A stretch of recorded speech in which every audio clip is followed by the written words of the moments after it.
Questa settimana l'arte del Vangelo racconta le 3 parabole del tesoro nascosto, della perla preziosa e della rete piena di pesci.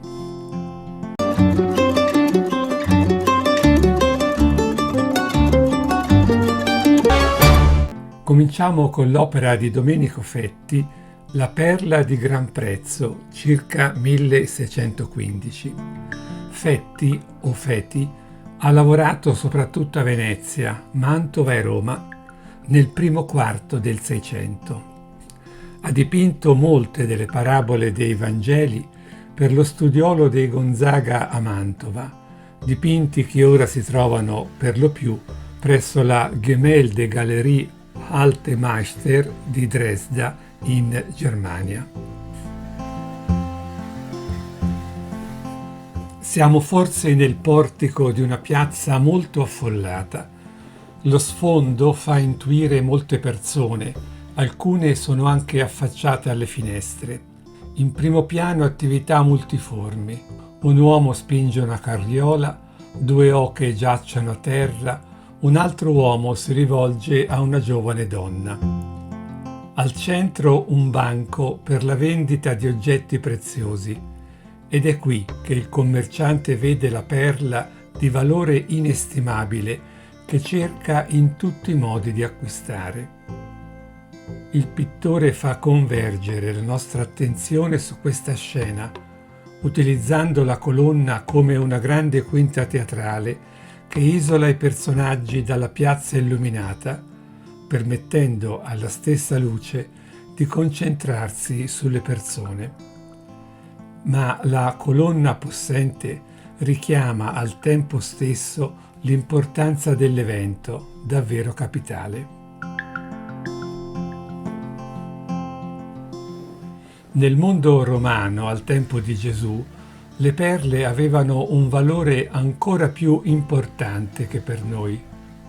I capricci del lusso, tipici di quel momento dell'impero, ne avevano fatto un articolo più che esclusivo, al cui confronto smeraldi e zaffiri erano scarsamente considerati. Nel 46 a.C. si emanò la Lex Iulia, una legge suntuaria, cioè contro il lusso, che limitava l'utilizzo delle perle come oggetto di ornamento, ma inutilmente. Plinio il Vecchio racconta che le 2 perle più grandi mai esistite appartenessero a Cleopatra. Essa le ricevette in dono da re orientali e le utilizzava come orecchini. Secondo un aneddoto, la sovrana scommise con Marco Antonio che avrebbe potuto realizzare un banchetto da ben 10 milioni di sesterzi. Prese una coppa di aceto, vi gettò una delle 2 perle e, bevendola disciolta, vinse la scommessa. L'altra perla, invece, sarebbe arrivata intatta a Roma dopo la conquista dell'Egitto.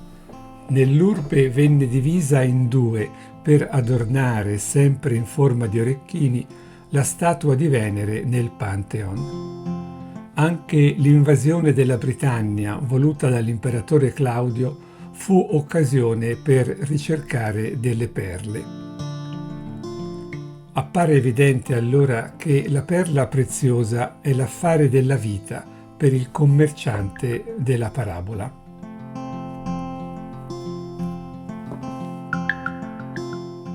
Gregorio Magno ha descritto la perla come la dolcezza del regno celeste. Colui che, per quanto è permesso, ha avuto perfetta conoscenza della dolcezza della vita celeste, lascia prontamente tutte le cose che ha amato sulla terra. Tutto ciò che una volta gli piaceva tra i beni terreni, ora sembra aver perso la sua bellezza, perché lo splendore di quella perla preziosa è solo visto nella sua mente. Per Agostino la sua preziosità è il possesso di noi stessi, che non siamo liberi di possederla se non disprezziamo tutte le cose che possono essere possedute in questo mondo.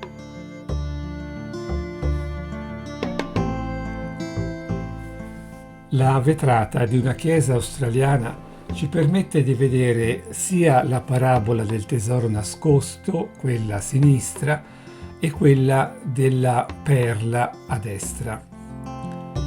Siamo nella Scots Church di Melbourne, in Australia, una chiesa scozzese di rito presbiteriano, la prima ad essere costruita nello stato di Victoria, realizzata nel 1841 grazie a una sottoscrizione e progettata per essere l'edificio più bello d'Australia. Per molto tempo è stato perlomeno l'edificio più alto. Molto ampia la serie delle vetrate che narrano episodi evangelici. È un luogo consacrato all'ecumenismo. Vi hanno predicato anche vescovi e arcivescovi cattolici. L'uomo ha appena trovato un grande tesoro scavando in un campo. I suoi gesti trasmettono la gioia della scoperta e la decisione di procedere al suo acquisto. Una colomba si alza verso il cielo a testimoniare del carattere spirituale della parabola. Sulla destra vediamo un ricco mercante, ai suoi piedi molti oggetti preziosi, alle sue spalle un braccio di mare che evoca traffici e guadagni, ma lui è preso completamente dalla bellezza della perla che estrae dalla conchiglia. È questo l'unico vero grande guadagno. E proprio la Scots Church è stata recentemente protagonista di un episodio curioso ma significativo. Francis McNabb, un esponente della St. Michael's Uniting Church, sempre a Melbourne, ha lanciato quella che ha definito una nuova fede, inclusi poster con la scritta «I 10 comandamenti sono uno dei documenti più negativi mai scritti», una campagna costata $120.000 di allora.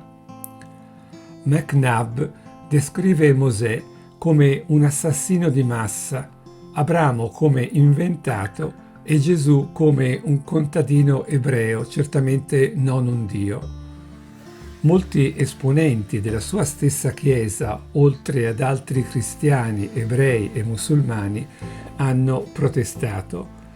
La Scots Church ha installato un poster sulla facciata di Russell Street rivolta proprio a St. Michael's Uniting Church, che ribadisce come i 10 comandamenti siano invece il documento più positivo e influente mai scritto. La parola di Dio è la perla preziosa. Stiamo attenti a non farcela portare via. Puoi leggere questo brano nel Vangelo di Matteo al capitolo 13, versetti 44-52.